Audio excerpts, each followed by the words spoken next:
I want to spend the rest of my life with you. I promise I'll make you happy.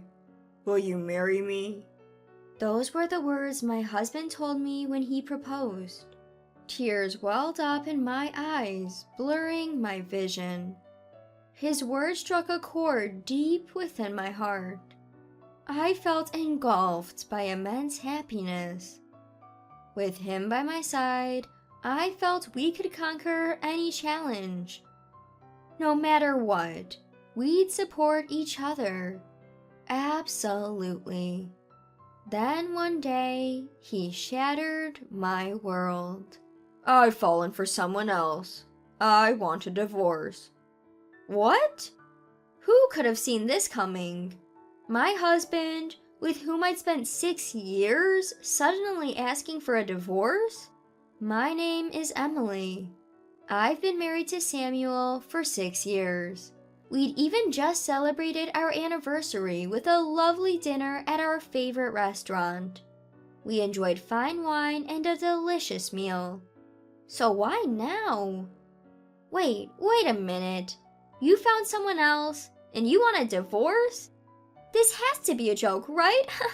I was so stunned that I blurted out the question, even laughing at the absurdity.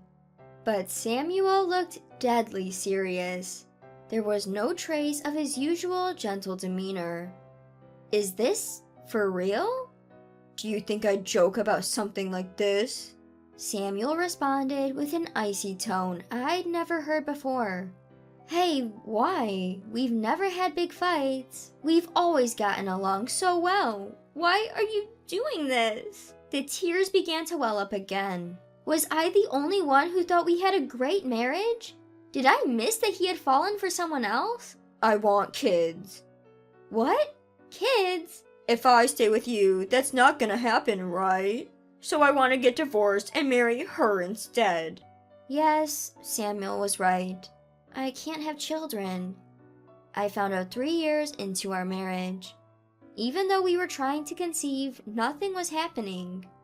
I got tests done, and it turned out the problem was with me. The shock was so big, I even thought about divorcing Samuel. With me, he'd never have the family with kids he wanted. It'd be better for him to find happiness with someone else. I thought that, but then Samuel said to me, I married you because I love you, Emily. We don't need kids to be happy, do we? His words saved me, and I stopped blaming myself. I decided to enjoy our life together. So why now, after all we've been through? Samuel, you said we were enough, even without kids, remember? My voice trembles, but his expression doesn't change. That was just a front. Of course I want kids. I'm tired of putting up with you. Samuel says it without hiding his irritation. It's unthinkable coming from the man who used to be so kind. Tired of dealing with my life? What does that even mean? I too have been lying to build a happy life despite my own struggles. I wanted to yell at Samuel right then and there. But it's true. I've made him endure a lot because of my situation. He must have had his own struggles. And those words weren't lies. I can't bear to think that the comforting words from Samuel were false. With that fault, I can't find it in me to blame him. The reason Samuel has turned cold is probably my fault. As these thoughts swirl in my head, Samuel speaks again. Just give me a divorce. I've already promised to marry her. You're just in the way now. In the way? Hey, you can't talk like that no matter how much you want to. Even I, who had been feeling somewhat apologetic towards Samuel up to this point, was offended by the word in the way. Isn't it obvious? I've lived with you, an infertile wife, for 6 years. Shouldn't you be thanking me instead? Haha. Samuel says, laughing as if he doesn't see his own cruelty. Feeling nauseated, I saw a side of Samuel I had never seen before. You really felt that way, huh? So, all that talk about being happy without kids was a lie. Obviously. I haven't felt happy since I found out you were infertile. My life has been hell, and all I think about is getting divorced as soon as possible, haha. Samuel nonchalantly spewed these words. In that moment, my feelings for him began to chill. He has no intention of rebuilding our marriage. He couldn't care less about me. All he sees is a bright future with his affair partner. Realizing this, it all seemed foolish. Fine, let's divorce. Just make sure you pay me alimony. At my proposal, Samuel laughed it off. Alimony? I'm the one who should be getting paid. You've been an infertile wife for 6 years. You've wasted 6 years of my life, so don't you dare ask for alimony, ha ha ha. At that moment, I felt a surge of anger rise from deep within. Just because I can't have children doesn't give him the right to say all that. We are still married, legally. There's no excuse for him to cheat. My disgust for Samuel morphed into pure hatred. I won't be the only one suffering. I refuse to let things go his way. I'll make sure he faces a hellish revenge. Time to act. First, evidence of his cheating. I can't divorce him without it. I faced Samuel. I'm okay with breaking up, but wait 2 weeks. A sudden divorce needs some preparations. Fine, just 2 weeks. After that, we're definitely divorcing. Annoyed, Samuel left the house. Later, I packed my things and visited a detective agency during my work break. I asked them to investigate Samuel for a week and collect as much evidence of his cheating as possible. Blinded by my agreement to divorce, Samuel met frequently with his affair partner, a woman named Scarlett, even visiting her apartment openly. Every day after work, they would rendezvous and shop at high-end brand stores, emerging laden with shopping bags. All of the stores catered to women, likely because Samuel was spoiling her. Photos caught Scarlett smiling ear to ear, and Samuel smitten as they left the shops. According to the detective agency, they dine at fancy restaurants almost every night, with Samuel footing all the bills. He's splurging an astonishing amount. Where is he even getting all this money? So, he splurges on Scarlett but won't buy me a single gift? Well, on the bright side, I've collected way more evidence than I ever imagined. Even the detective agency said, Thanks to you, our job was easy, haha. Then, one day after the promised 2 weeks had passed, as I was filling out the divorce papers Samuel had sent me, my phone rang. Hello? Hey, it's me. Did you fill out the divorce papers? Hurry it up. His tone was dripping with condescension. I'm on it. I'll drop it off later. Samuel heaved a loud sigh and snapped. You're always so slow. Pack up your stuff and get out. This is going to be the house where my new love and I live. Take all your stuff with you. He hung up without waiting for a reply. This is going to be the house where his new love and he will live, huh? That's a laugh. Who's the one who's lived here all this time? Take all my stuff? Didn't need to be told. Because that's the final step in my revenge plan. It's scary how much I'm enjoying this. No turning back now. I'm going to drag him through the mud. Just as I finished packing and signing the divorce papers, I heard a noise at the front door.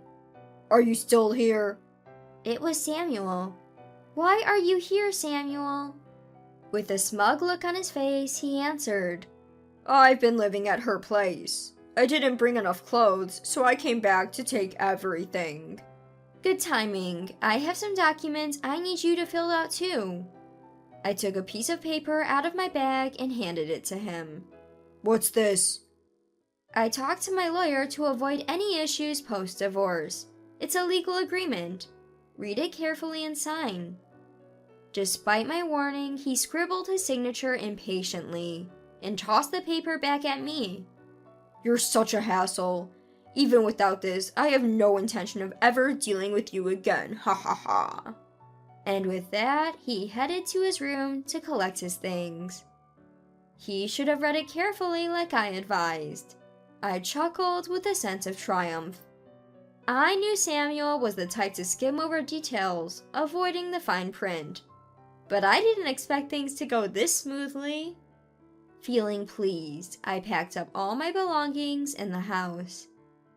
The next day, I filed for divorce and hired movers to take everything to my parents' house. I planned to live alone eventually, but for now, I'll be staying with Mom and Dad. I had already filled them in on the divorce.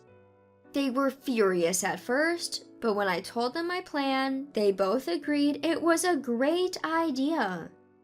Just a few days later, Samuel called me sooner than I had expected. What the hell is going on? As soon as I picked up, Samuel started yelling. What are you talking about? What do you mean, what?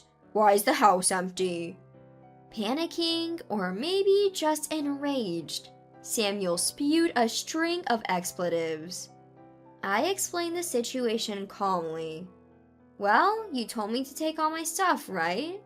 So I did exactly as you said. That doesn't make it okay. The furniture is gone. We bought those with our savings.